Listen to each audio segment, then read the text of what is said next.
Motuzyanyk will hear about what's happening at the front at this time.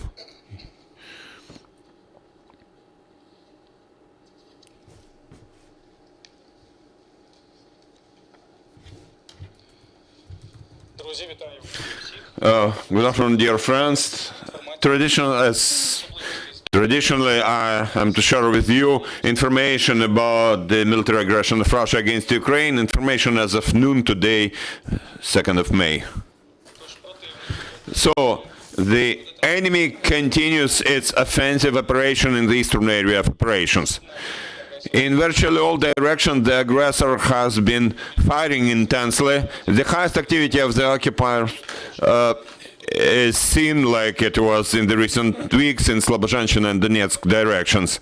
In Zaporizhia, Kryvyi Rih and Mykolaiv directions, the enemy has been rearranging its troops, strengthening its firing tools and air defense.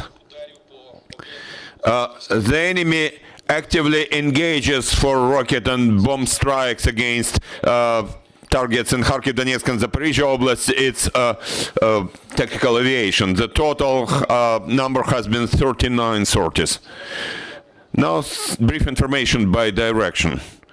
In Slobozhanщina direction, the enemy has been using its group, including units of the 6th Army and Coast Guard of the Baltic Fleet, to fire Kharkiv. In Izum direction, the enemy's units carry out offensive action in the directions of Izum, Barvinkovo and Izum, Slavyansk.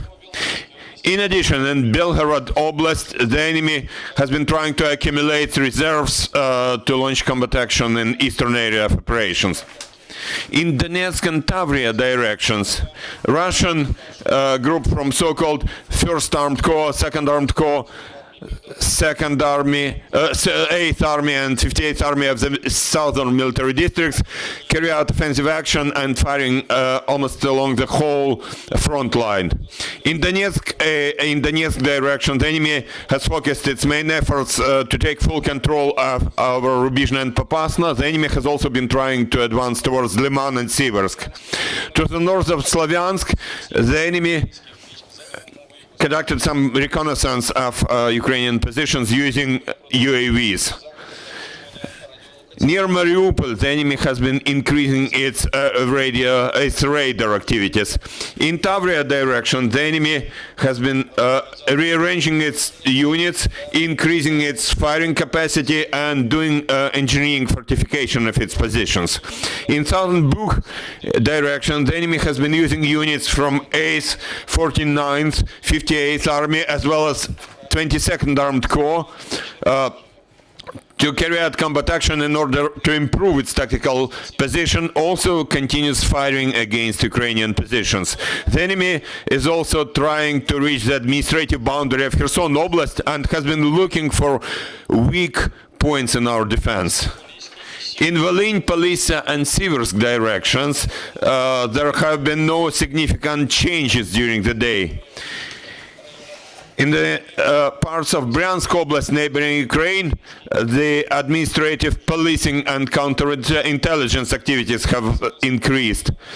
Certain units of Belarusian armed forces cover the border between Ukraine and Belarus in Homel and Brest oblasts.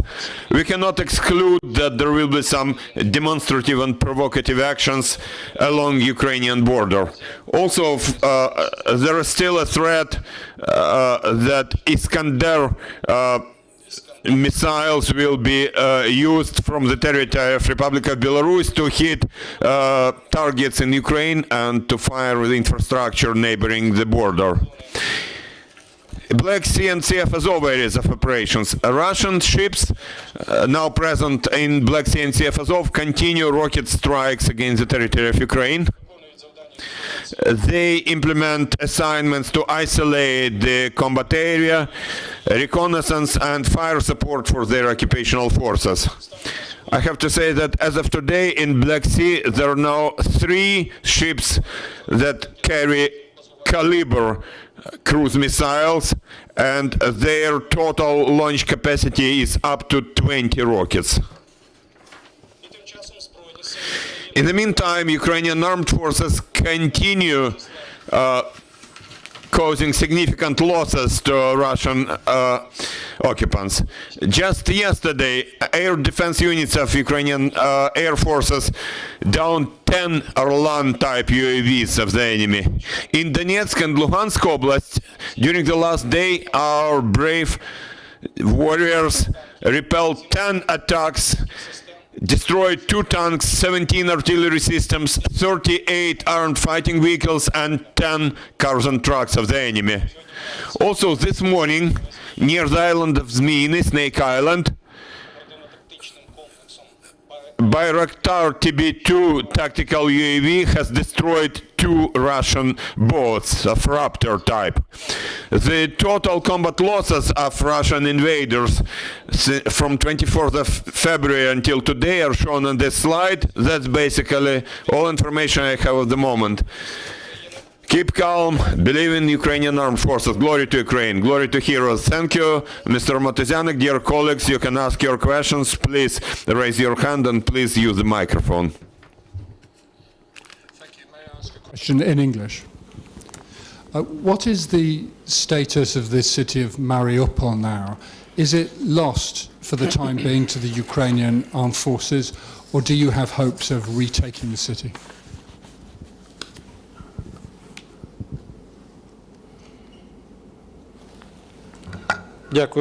Thank you for your question.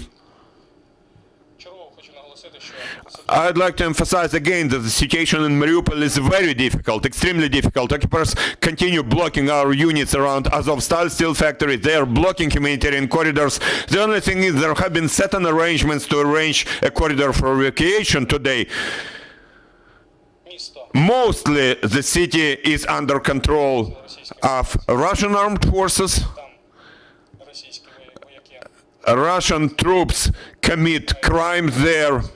They try to conduct filtration of local people. We have information that local people are forcefully deported to Russian Federation. This is the situation at the moment. Thank you. Oleksandr, today Odessa Oblast military administration said that the enemy has carried a missile strike against the bridge there. What is the situation on the border with Transnistria? You know, I will not comment on that. There has been information also about those criminal rocket strikes against Ukraine, and this information is provided by our government, at least with 1 day delay, not to help our enemy. Thank you, dear friends. Any more questions? You're welcome.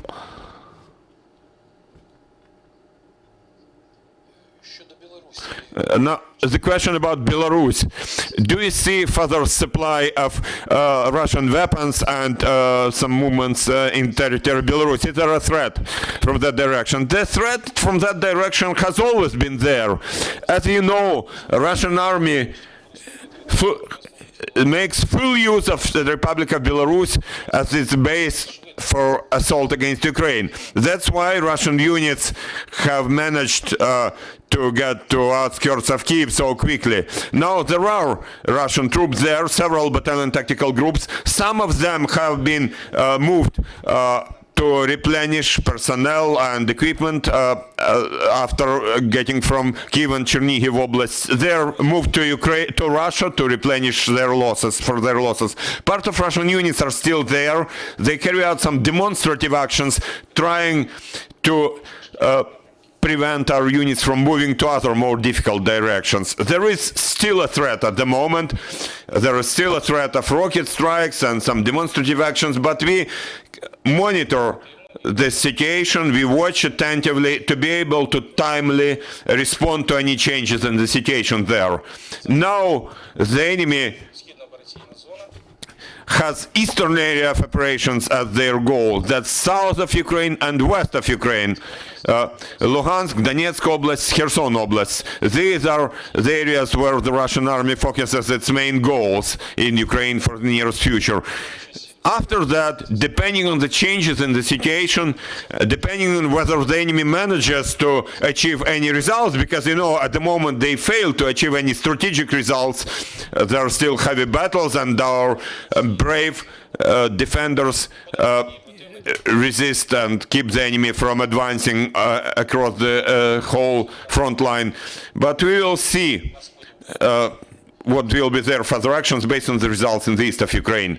And the second question from Ukrinform. It's about those explosions in Russia. Does Ukrainian intelligence have any full information about locations of those storage facilities of Russians along the border with Russia? You know, you better ask this question for our main intelligence department of the Ministry of Defense of Ukraine, but you know that they're working actively. And at the moment, they have all that information about activities of Russian occupying forces, as well as about those units concentrating on the border with Ukraine. Intelligence units have such information. I am sure they have it, but I don't have this information. But you can ask. You can ask the main intelligence department. I can just tell you that the main intelligence department regularly informs people and media about their activities. And believe me, they provide limited amounts of information, but they provide it as much as they can. You have to understand, you know, there is active military action. We have martial law in the country, and the information that can be disclosed, declassified, it is provided. Thank you. Any more questions? I'm Dmitry Didorov from Expressa TV channel. What is the situation at the moment in that triangle, Rubizhne, Severodonetsk, Lysychansk? As far as I know, the enemy has been trying to surround it and push our Ukrainian forces from there. I'm a resident of Luhansk Oblast, so I'm much interested in that. What's the situation in Luhansk Oblast? We can describe the situation in a couple of words. Active, heavy combat actions continue. Ukrainian armed forces resist the enemy. Now the enemy cannot take Rubizhne, but the combat action continues there. It's changing pace along the whole front line, also in those areas that you mentioned. Let's watch the situation and believe in Ukrainian armed forces. It is difficult now, but believe me, everybody is in their positions.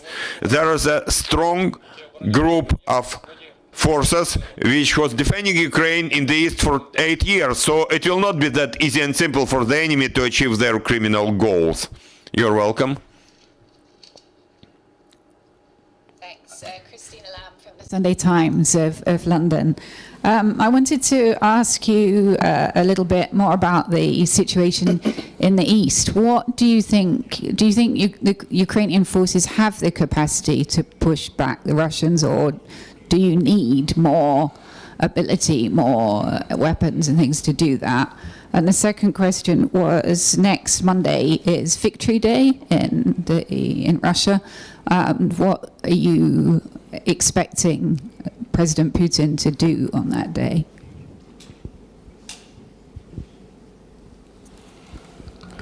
Стосовно першого вашого питання. With regard to your first question, I will not make any assumptions, but I personally believe that the defensive operation also in the east of Ukraine will be successful for the Ukrainian army. I would not even cast any doubt on that. That's one thing. Second, what do we need for that? Of course we need weapons. Ukrainian army has to be strengthened with armored vehicles, with air defense tools, with aircraft. We need weapons from partner countries, from the United States, from others. At the moment we do have those supplies, and it will significantly strengthen Ukrainian troops in the east of Ukraine as well as in other regions where at the moment there has been active military action. So I am more than sure that we will manage to stop and push back the enemy and push them back behind the border of Russian Federation. What will the Russian Federation be doing on the 9th of May? Well, you see, Russia needs some sell, to say, their victories to Russian people. I don't see any problems here. If there is no victory, they will invent some victory.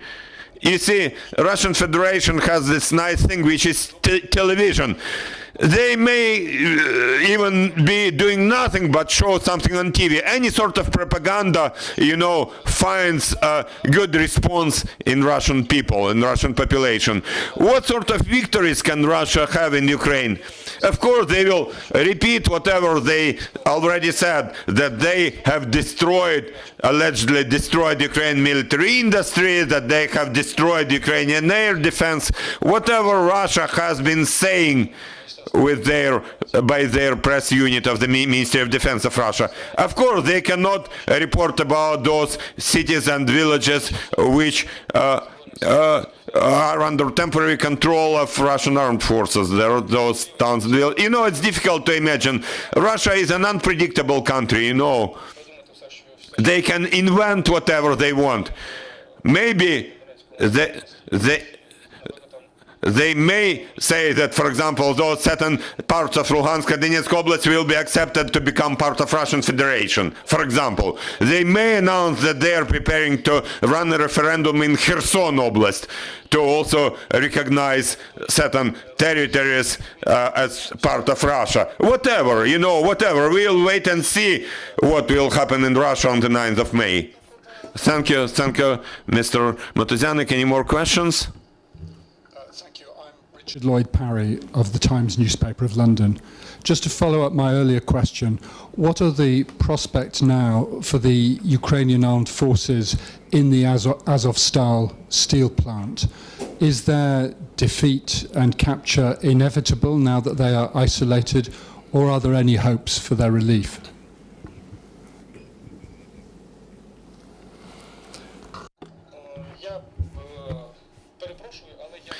I'm sorry, but I'm not to comment on that. Let's wait and see how the situation develops. At the moment, I have nothing to add, unfortunately. There is a difficult situation there. Thank you, Mr. Motuzyanyk. Thank you for joining us. Glory to Ukraine, glory to heroes. Dear journalists, I'd like to remind you and our audience that at 3:30 p.m. here in our studio we'll have Deputy Head of Police of Kyiv Oblast, and we will discuss with him situation in Kyiv Oblast and crimes committed by the occupiers' army here and the demining activities